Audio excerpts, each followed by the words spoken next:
Burnout is real, especially as a student. You look at the biology textbook on your desk, you have an exam around the corner, but you can think of nothing worse than opening it. You feel overwhelmed. There's nothing worse than a busy mind, where you just want to tell it to shut up and leave you alone.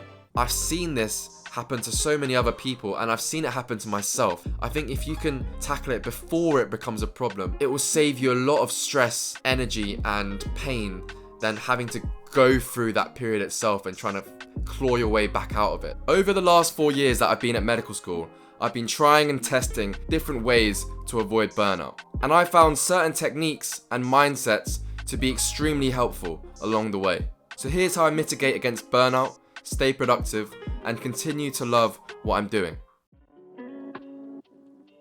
The first thing I do is recognize and differentiate the difference between efficiency and effectiveness. There's an important distinction that really changed the way that I approach things. Efficiency equals how many things can we get done in the shortest amount of time. Effectiveness equals the quality of the output. So just because you're efficient doesn't mean you're doing the work well, and it doesn't mean you're doing what's important either. So many of us are desperate to try and be as efficient as possible, i.e. we try and take shortcuts whenever we can. I feel like a lot of the times these days, we're so hung up on saving the 1 minute, the 10 seconds, that we kind of miss the bigger picture. If we really think about everything that we do in a day, we realize that most of the things that we do didn't even matter in the grand scheme of things. We get so stressed out about a minute wasted, a 10 seconds wasted here, a minute wasted here. In the world we live in now, it's all about efficiency. It's all about new technology, robots, AI.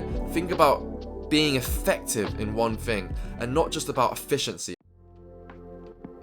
I like to think that there's one important thing for me to do every single day. I don't try and give myself 5 different things to do every day. There's one thing I have to do today, and then the rest is just a bonus, because usually there's only 1 to 3 things that are really going to move the needle and change things. So it's the 10-20% of things that we do that carries over the greatest rewards, similar to the 80-20 or 90-10 rule, where 90% of the outputs come from 10% of the inputs. Imagine if you just did one important thing every day for a year, and how the effect of that will compound over time. I live by this principle of KISS, which is keep it stupidly simple. Highlight the most important thing and just do that one thing. Because if you try and do too many things throughout the day, if your attention is constantly switching between things, you develop what's called attention residue, where it takes mental energy to switch between a task, and it also takes mental energy to get going with something. You ever feel like you need to work for 5 minutes before you can actually get going?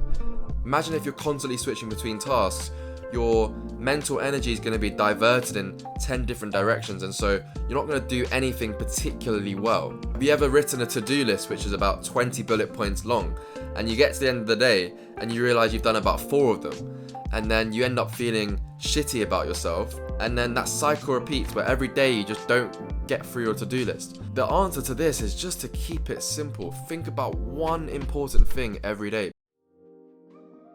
The next thing is to ruthlessly cut down on distractions. There's a quote by Steve Jobs where he says, deciding what not to do is as important as deciding what to do. Imagine what kind of results you could achieve if you just focus on that one thing. Try and write down everything that you do throughout the week, and then try and cut down on those distractions, because in some periods and seasons of your life, you're going to have to prioritize some things over others. If you really want to do well in your med school exams, for example, you want to carry on exercise, but maybe you can't go 6-7 times a week like you usually do. Maybe you have to cut down to 4. And so there's going to be slight compromises based on your priorities and your season of life that you're currently in. So for that period, cut out the distractions and really hone in and focus on what is really important to you at that time.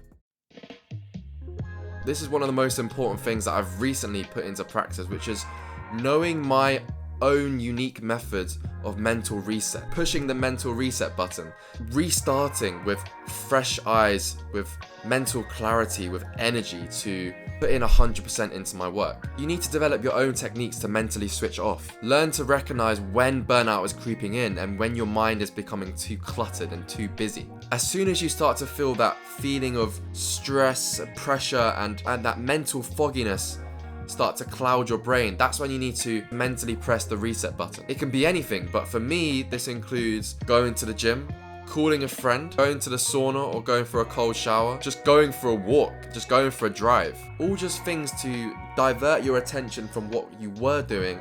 Find your own unique methods of mental reset through just experimenting. Think like a scientist, test a hypothesis, collect data, and then analyze what just happened and try and think about how you're going to reset things for you. That's all for this video, guys. I hope that this is going to provide value just to one person who's watching this video. If you want to learn more about effective studying, productivity, fitness, just trying to level up in all areas of your life and be the best student you can be, then go to the link in the description, sign up to the waitlist to join my free school community that I'm going to be launching, which is going to include a video content of everything I've learned from medical school, as well as a community of like-minded individuals who want to better themselves. But anyway, guys, thank you for watching. As always, God bless, and let's win together.